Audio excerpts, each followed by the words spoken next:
Good morning students. आज हम history के 8th chapter the Indian mutiny के बारे में पढ़ेंगे, यानी कि भारतीय विद्रोह के बारे में। तो शुरू करते हैं हम। नेचर ऑफ द रिवोल्ट, विद्रोह की प्रकृति। The Indian mutiny, also known as the sepoy mutiny, was a period of uprising and rebellion in northern and central India against the British rule in 1857-1858। भारतीय विद्रोह, जैसे सिपाही विद्रोह भी कहा जाता है, 1857 से लेकर 1858 में ब्रिटिश शासन के खिलाफ उत्तरी और मध्य भारत में विद्रोह का दौर था। It is also known as the sepoy rebellion, the great mutiny and the revolt of 1857 और the first war of Indian independence. इसे सिपाही विद्रोह, महान विद्रोह और 1857 के विद्रोह या भारतीय स्वतंत्रता के प्रथम युद्ध के रूप में भी जाना जाता है।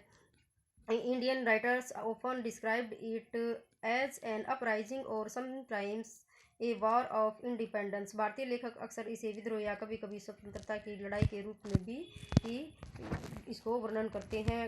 तो काजेज ऑफ रिवोल्ट, रिवोल्ट के क्या कारण थे? The revolt of 1857 is the first Indian revolt of independence against the British government. 1857 का विद्रोह ब्रिटिश सरकार के खिलाफ स्वतंत्रता के लिए पहला भारतीय विद्रोह था। The main causes of the revolt were the so called unjust, exploitative and oppressive policies of the British government at the time. विद्रोह के मुख्य कारण उस समय ब्रिटिश सरकार की तथाकथित या न्यायपूर्ण शोषण और दमनकारी नीति थी।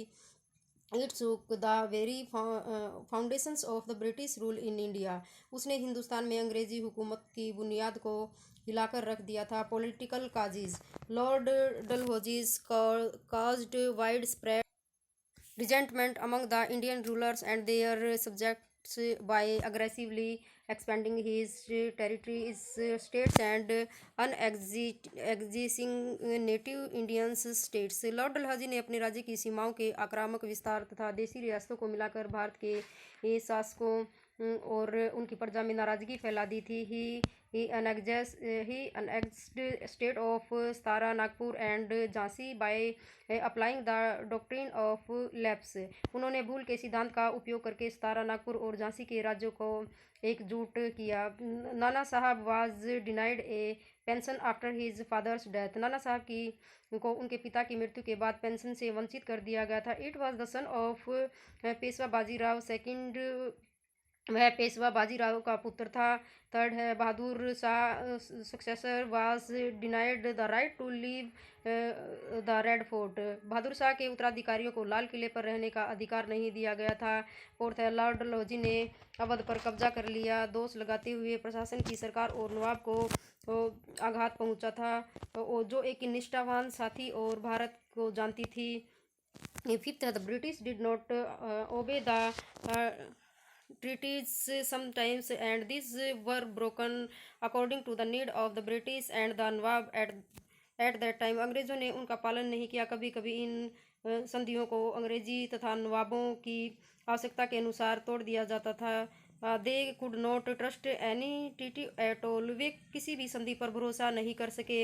इकोनॉमिक काजेज, तो इकोनॉमिक काजेज क्या थे? The British policy of economic exploitations by the British and the wide spreads destructions of the traditional economic structure caused wide spread resentment among Indian society. British शासन की आर्थिक शोषण की नीति, पारंपरिक ढांचे के व्यापक विनाश ने भारतीय समाज में व्यापक असंतोष पैदा कर दिया था। और वे असंतोष कौन कौन से थे? Zamindari system was introduced by the British and the peasants were exploited by them. Zamindari प्रथा ब्रिटिश सरकार द्वारा शुरू की गई थी और किसानों का शोषण उनके द्वारा किया गया था। जब किसान कर नहीं देते तो उन्हें बहुत सारी यातनाएं दी जाती थी और जेल की सज़ा दी जाती थी। सेकंड है the landlords also were insecures as their jagirs land were confiscated when the taxes did not match the assigned goals। जमींदारों को भी असुरक्षित माना गया क्योंकि उनकी जो जागीर थी, भूमि, तब तक जब्त कर लिया गया जब तक निर्धारित लक्ष्यों के अनुरूप कर नहीं लिया गया। थर्ड है the interest of the Indian were not the first priority of the government. Bharat के हित की सरकार पहली प्राथमिकता नहीं थी। वे लाभ के लिए भारत में आए, जो मुख्य प्राथमिकता थी। फोर्थ है the अनएक्जेशंस annexations of Indian states was followed by large scale unemployment and economic distress, as the large number of court officials and others lost their means of earnings। भारतीय राज्यों के विलय के बाद बड़े पैमाने पर बेरोजगारी और आर्थिक संकट के अदालती अधिकारियों और दूसरे जो अधिकारी थे उन्होंने अपनी कमाई के साधन खो दिए। All the poets, artisans, etc. working under these rulers lost their jobs। इन शासकों के अधीन काम करने वाले सभी कवियों, कारीगरों आदि ने अपनी नौकरी खो दी थी। सोशल एंड रिलीजियस काजी, सब सोशल जो सामाजिक और धार्मिक कारण थे वो कौन कौन से थे। Under the early British rule there was a general feelings that the religion and society of the India were in dangerous of being destroyed by westerns influences. आरंभिक ब्रिटिश शासन में यह आम धारणा थी कि भारत का धर्म और समाज पश्चिमी प्रभाव के कारण नष्ट होने का खतरा है। पश्चिमी शिक्षा की शुरुआत, सती प्रथा समाप्त करने के लिए कानून, विधवा पुनर्विवाह की अनुमति देने, ईसाई धर्म के प्रचार की मशीनरी गतिविधियों में जल्दी आ गए और रूढ़िवादी वर्ग के लोगों के मस्तिष्क को अस्त व्यस्त कर दिया गया।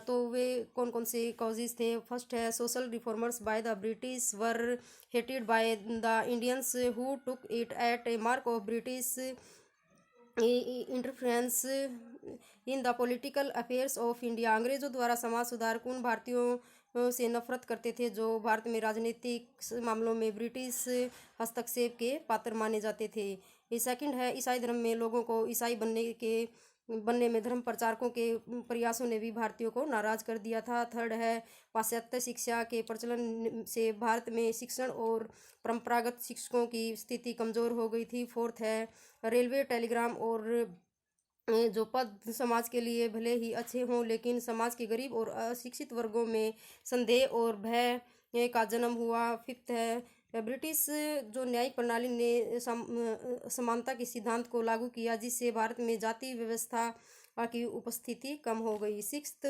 अंग्रेजों ने भारतीयों को नीचा दिखाया और जातीय भेदभाव की नीति अपनाई तथा खुद को भारतीय समाज में वरिष्ठ बना लिया। सेवंथ है the religious sentiments were aroused when the British imposed taxes on the lands belonging to the temples and mosques। जब ब्रिटिश लोग मंदिरों और मस्जिदों के जमींदारों पर कर लगाते थे तो वो धार्मिक या भावनाएं जगाई जाने लगी। मिलिट्री कॉजेज, तो फर्स्ट है the sipahi had helped the British to establish the empire in India but were not awarded or promoted at all. सिपाहियों ने हिंदुस्तान में अपना साम्राज्य स्थापित करने में अंग्रेजों की मदद की थी लेकिन उन्हें बिल्कुल अवार्ड नहीं दिया गया और न ही उन्हें बढ़ावा दिया गया। On the contrary they were treated with contempt. इसके विपरीत उन्हें अवमानना की गई, उनकी कोई भी उन्हें मान्यता नहीं दी गई। सेकंड है there was discriminations between the Indian and the British soldiers. भारतीय और ब्रिटिश सैनिकों के बीच भेदभाव था। थर्ड है an Indian soldiers got much less salary as compare to a western soldiers. एक भारतीय सैनिक को पश्चिमी सैनिक की तुलना में बहुत ही कम वेतन दिया जाता था। फोर्थ है the senior British officer did not pay any respect to the Indian soldiers at all. वरिष्ठ ब्रिटिश अधिकारी भारतीय सैनिकों के प्रति तनिक भी सम्मान नहीं दिखाते थे, उनके प्रति उनके मन में जरा सा भी सम्मान नहीं होता था। फिफ्थ है an act passed in 1856 that made it compulsory for all troops to serve overseas hurting feelings of soldiers as Hindus believed that overseas travel would lead to a low cast.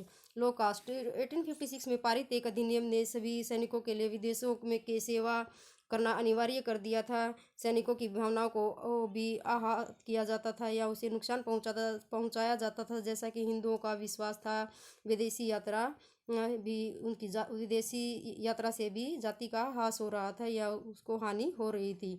Sixth है after Awadh annexations, the army was disbanded and a lot of soldiers lost their livelihood, which led to general anger against the British. Awadh के राजा के में शामिल होने के बाद सेना भंग कर दी गई और बहुत से सैनिक मारे गए, जिससे अंग्रेजों के खिलाफ रोष का खौफ फैल गया था। सेवंथ है, the Indian soldiers were much more in number as compare to British soldiers. अंग्रेज सैनिकों की तुलना में भारतीय सैनिकों की संख्या क्या थी? बहुत ज़्यादा थी। द इमीडिएट कॉज, तत्कालिक कारण क्या थे? The final blow to their religious sentiments came when the British introduce the new England rifle whose cartridges were reportedly greased by the cow fat and pig lard। उनकी धार्मिक भावनाओं को अंतिम झटका तब लगा जब अंग्रेजों ने इंग्लैंड में नए राइफल्स को पेश किया, जिनके कारतूस कथित तौर पर गाय की चर्बी और सूअर के मांस से बने हुए थे या उससे बड़े हुए थे। इसमें